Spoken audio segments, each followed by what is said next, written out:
다음에서 내가 송열에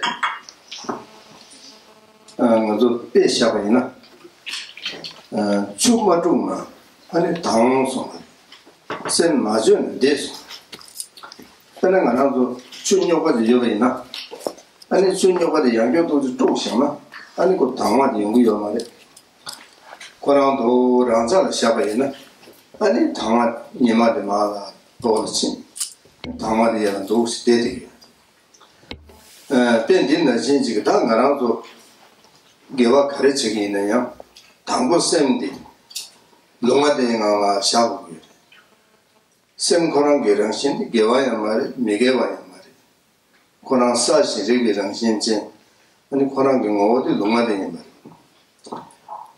다 된데 아니 도지는 농창다 빵 아니 쌤 내가 정성나 아니 배는 알아서 개와 제게나 되는 쌤디 아니 개비 나바다 줄어이나 야고잉 다배는 알아서 언제라 소요래 배나 레시 가오지 여기나 때를 춘 야고요나 당부지 아니 고 가오 가장데 다디 가오디 춘 세워지 야나 세워리기 요래 춘 마오지 야나 마오리기 니나 진지가 알아서 그 쌤 롱마된 사신 리건디 아니 개리 저를 요소는 아니고 개발은 그렇게 요래 너무 가오디 춘 가오지데 가서 춘 세워지데 제바이나 세워는 저거는 진지기 아니 롱마된 쌤디 개는 뭐를 요바이나 개발은 그렇게 요래 단 너무 가오디 춘 나고지데 제소나 나오는 어떻게 된다 지금 알아서 사신 다음에 로디 아니 매개거든 도자 시장으로서 된다 뭐도 줄소나 아니 그 매개를 차는 뒤에서는 당봉 알아서 아니 곰 가래 얘기 이메이네요 아니 알아서 또 전에 쌤 당원이는 흘러제 쌤 내로들 받대서 되는 구농전이 당연히 가래스나 나라도 상황 검자야지 돈다 가를 얘기였으나 나도 상황 대화 누구 이래 대화 영역에 돈다가 아니 것도 검되게 이래 검되게 가르치기 이랬으나 나라도 쌤 마시고 아니 저자 시당 띠무로 쏘고 쌤 마시고도 시를 제니 아니 그쌤 정부 야구 전에 내 되게 그래서 년수 미지로 쏘겠는데 안 저자 시당 띠무들이 단 도자 신다 때문에 말아서 유래 매배는 말아서 대우 기부 연구요래 도자 신다고도 유가 있나 아니면서 대우 연구요 그래서 진짜 신지 그래서 쌤도 전 농장다 밤에 흘러 제디 와단데 되지 교재 당연히 가서 제 체니 이날에 말아서 가르치는 거는 도우지다 쌤 흘러 전에 셔야지 당연히 단단 롤링 지역에 아니 소소 개발은 좋다다. 다 개발은 뒤에 간데스 주고 요랬으나 다 네 되는 검자에디 소소 지구에 돌아 많이 봐. 아니 네 유지 녀모가 시월에 전에 아니 현재 팬들 비에게 돌아와. 아니 인상나. 아니 검대 개발은 또 되게 요.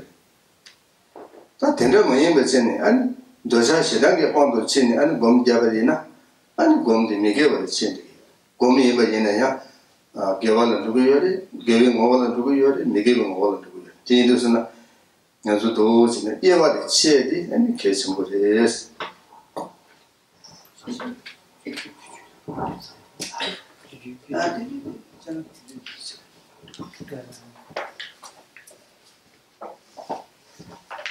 Quand on pense à l'esprit, on pourrait comparer la situation actuelle de notre esprit à un plan d'eau qui serait comme encombré de détritus et autres. Un tel plan d'eau, au bout d'un certain temps, les impuretés qui pourraient se trouver en surface ou en suspension vont finir par descendre dans le fond. Et l'eau va apparaître comme claire et limpide à la surface. C'est l'expérience commune qu'on fait lorsqu'une surface d'eau n'est pas troublée, agitée. Elle finit par décanter les impuretés et on trouvera de l'eau claire et limpide sur la partie supérieure et les impuretés se trouvant bien sûr au fond. S'agissant de l'esprit, il en va de même. Lorsque notre esprit, bien qu'encombré de toutes sortes de pensées parasites, colorées par des poisons, tels que l'attachement, l'orgueil, la jalousie, à des degrés divers, avec des intensités diverses présentes en nous, eh bien, si l'on s'engage dans une activité, alors même que ces poisons opèrent en nous, ces vices, en quelque sorte, cette activité sera elle-même perturbée par leur présence. Et elle ne pourra pas être valable, aboutir, et on peut même dire qu'on sera amené à faire toutes sortes de fautes, puisque nous serions comme emportés par des tendances négatives, l'irritation par exemple, ou un fort attachement, et ainsi de suite. Ce pourrait être l'orgueil, la jalousie, l'avarice et autres, qui présideraient à nos paroles et à nos actions à ce moment-là. En fait, tout vient de l'esprit et de ce qui l'anime. Aussi, qu'en est-il de l'esprit? L'esprit, par nature, est neutre. Ces deux caractéristiques sont celles d'être un phénomène immatériel, car l'esprit est totalement immatériel, il n'a ni forme, ni couleur, ni centre, ni périphérie. Il est tout à fait immatériel, on ne peut pas l'attraper, on ne peut pas l'observer comme un phénomène matériel avec des yeux ou des sens, des facultés sensorielles. L'esprit est également, par nature, neutre. Immatériel tout autant qu'il l'est, il a une capacité à refléter les phénomènes. Car en fait, nous avons, grâce à notre esprit, la possibilité de connaître, de comprendre des phénomènes. Il est à la fois clair, puisqu'il reflète les phénomènes, mais non seulement ça, il les reflète comme un miroir, mais en plus, il les comprend, ce que ne fait pas un miroir. Un miroir ne fait que réfléchir, mais au sens premier du mot. Notre esprit, lui, peut aussi réfléchir au sens second du mot. Là est la différence. En fait, lorsque l'on veut colorer un tissu et le faire apparaître une quelconque couleur, il est bon d'abord faire en sorte qu'il soit propre, par exemple immaculé, d'un blanc immaculé. Et dès lors qu'il a atteint cette situation, il est possible de le colorer en rouge, en vert, en jaune, comme on le souhaite. Mais si d'emblée la couleur est forte et bariolée, par exemple, eh bien on ne pourra pas l'amener à une couleur claire, ça on le sait. Il en va de même pour l'esprit. Si on veut l'apaiser, si on veut le faire avoir des tendances positives, valables, eh bien, il faut d'abord le prendre et le considérer en sorte qu'il se détende, qu'il s'établisse dans un calme intérieur. Ce faisant, et ce qui a été fait en principe par cet exercice de concentration sur le souffle, il sera possible, dans un second temps, de le colorer à la manière dont on le souhaite. Et ici, bien évidemment, on aura tous remarqué que lorsque nous sommes heureux, lorsque nous nous sentons bien, ce sont évidemment des moments, des périodes où les poisons, tels que la colère, n'est pas présente en nous. Quelqu'un qui est en colère ne se sent pas bien, quelqu'un qui a de l'attachement ne se sent pas bien. L'orgueil, la jalousie, il en va de même. Et donc, c'est dès lors que l'esprit est détendu, dans un état neutre, que l'on se sent bien en quelque sorte. Puis encore, heureux sera-t-il s'il est comme coloré à l'image de ces teintures par des pensées positives.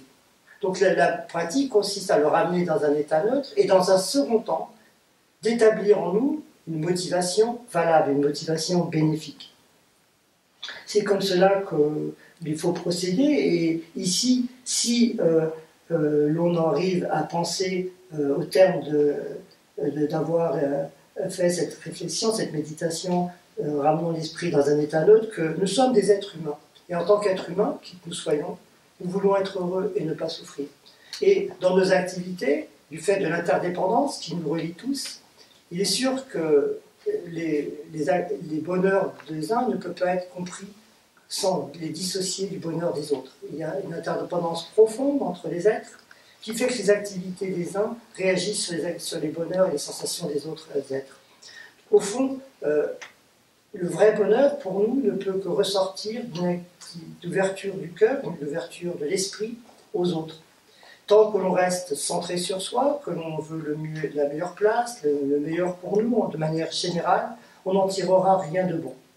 Donc au fond, comme motivation qui devrait présider maintenant à l'écoute de l'enseignement pour nous, c'est de dire qu'au cours de cette soirée, nous allons essayer de faire en sorte d'être un peu plus heureux, en modifiant notre manière de penser, en modifiant ultérieurement notre manière de parler et de nous conduire.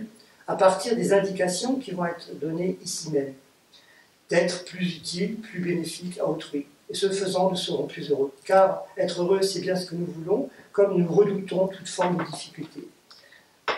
Tout dépend ce qui préside en notre esprit. Le fait que nous nous sentions heureux, si l'esprit est apaisé et comme coloré par des états de pensée valables, bénéfiques, eh bien, le bonheur sera encore plus grand.